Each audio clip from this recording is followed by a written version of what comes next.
Social media का उपयोग दिन प्रतिदिन बढ़ता जा रहा है। ऐसी ही एक आपराधिक घटना जिसने सोशल मीडिया की ताकत का जोरदार नमूना पेश किया है।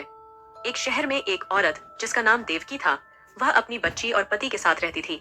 देवकी के पति की मानसिक हालत ठीक नहीं थी, इसलिए देवकी को ही छोटे मोटे काम करके घर चलाना पड़ता था। देवकी की बेटी सिर्फ 5 वर्ष की थी, इसलिए उसे वह अपने साथ ले जाया करती थी।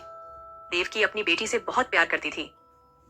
एक दिन देवकी को पता चलता है कि शहर में सड़क का निर्माण होने वाली है और उसके लिए बहुत से मजदूरों की आवश्यकता है। देवकी की आंखों में खुशी की चमक आ जाती है, क्योंकि उसे रोजाना अलग अलग काम खोजने पड़ते थे। लेकिन यदि यह काम मिल गया तो 2-3 महीने आराम से कट पहुंच जाती है। लेकिन उसे पता चलता है इस काम में केवल 5 औरतों की जरूरत थी, जिन्हें ठेकेदार ने ले लिया है। देवकी निराश हो जाती है और दुखी होकर अपने घर लौट ही रही होती है कि अचानक ठेकेदार के मोबाइल में फोन आता है और उसे पता चलता है कि उन 5 में से एक औरत बीमार हो चुकी है, जिसकी वजह से वह काम में नहीं आ सकती है। तभी ठेकेदार देवकी को जाने से रोक लेता है और उससे कहता है कि तुम कल सुबह 9 बजे से काम पर आ जाना। काम मिलते ही देवकी की खुशी का ठिकाना नहीं रहता। वह बहुत दिनों से अपनी बच्ची के लिए कुछ कपड़े खरीदना चाह रही थी, लेकिन पैसों की तंगी की वजह से तो पानी पीने के लायक ही व्यवस्था कर पा रही।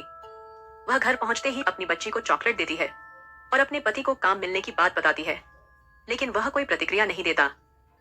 दरअसल उसे किसी की बातें समझ में ही नहीं आती हैं। देवकी की बच्ची अभी छोटी है, इसलिए वह इसे अपने पति के भरोसे घर पर अकेले नहीं छोड़ सकती।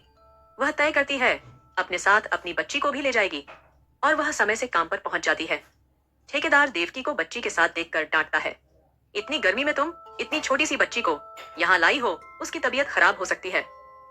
तुम्हें इतनी भी अक्ल नहीं।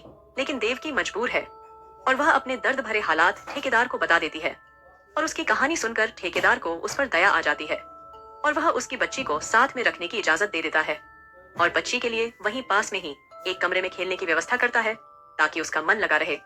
देवकी को यहाँ का माहौल अच्छा लगने लगता है और एक ही हफ्ते के काम के बाद देवकी के पास अच्छे पैसे आ जाते हैं। देवकी अपनी बेटी के लिए कपड़े खरीदना चाहती थी, इसलिए वह पैसे मिलते ही बाजार जाने का मन बना लेती है। लेकिन तेज धूप की वजह से वह अपनी बच्ची को वही ठेकेदार के पास छोड़ देती है और वह बाजार के लिए निकल जाती है। कई दुकानों में घूमने के बाद वह अपनी बच्ची के लिए बहुत शानदार कपड़े खरीद लेती है और बहुत खुश हो जाती है। वह जल्दी से अपनी बेटी को यह कपड़े पहने हुए देखना चाहती थी, इसलिए बाजार से जल्दी निकल आती है और कमरे में पहुंचकर बेटी को आवाज देती है, लेकिन उसका कहीं पता नहीं चलता। वह भागते हुए ठेकेदार के पास पहुंचती है और उससे पूछती है, मेरी बच्ची कहीं नहीं दिख रही है, क्या आपके पास है? ठेकेदार ने कहा, नहीं, वह तो अभी उसी कमरे में थी, वही सड़क के आसपास देखो, कहीं घूम रही होगी। देवकी रोते हुए कहती है, मैं सारी जगह ढूंढ चुकी हूँ, उसका कहीं पता नहीं चल रहा। आप चलिए, मुझे मेरी बच्ची चाहिए। और देखते ही देखते मजदूरों की भीड़ इकट्ठा हो जाती है। सभी देवकी की बच्ची को खोजने में लगे होते हैं, लेकिन उसका कहीं कुछ पता नहीं चल रहा था। सभी घटना की जानकारी पुलिस को देने पहुंचते हैं। देवकी को ठेकेदार के ऊपर शक होता है, लेकिन वह खुलकर नहीं कह पा रही होती। पुलिस मामले को गंभीरता से नहीं लेती और बिना FIR लिखे उन्हें वहां से भगा देती है।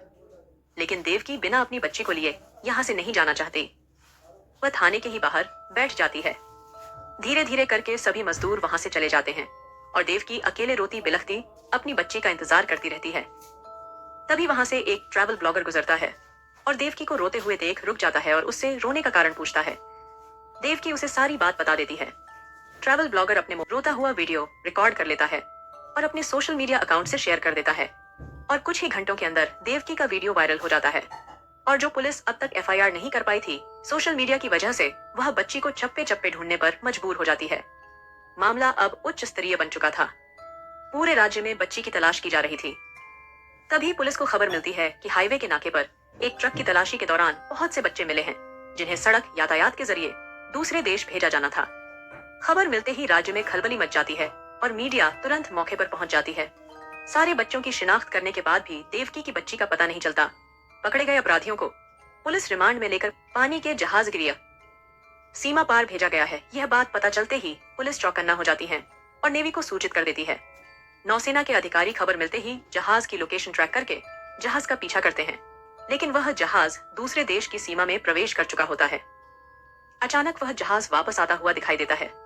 समुद्री सेना के अधिकारियों को यह बात समझ नहीं आ रही थी कि यह जहाज जब दूसरे देश की सीमा में प्रवेश कर गया तो वापस क्यों आया। लेकिन तभी जहाज के पीछे से गोलियां चलने की आवाज आने लगती है और जैसे ही वह जहाज करीब आता है तो नौसेना के अधिकारी जहाज को अपने कब्जे में ले लेते हैं और अंदर जाकर सभी बच्चों को कैद से बाहर निकाल देते हैं।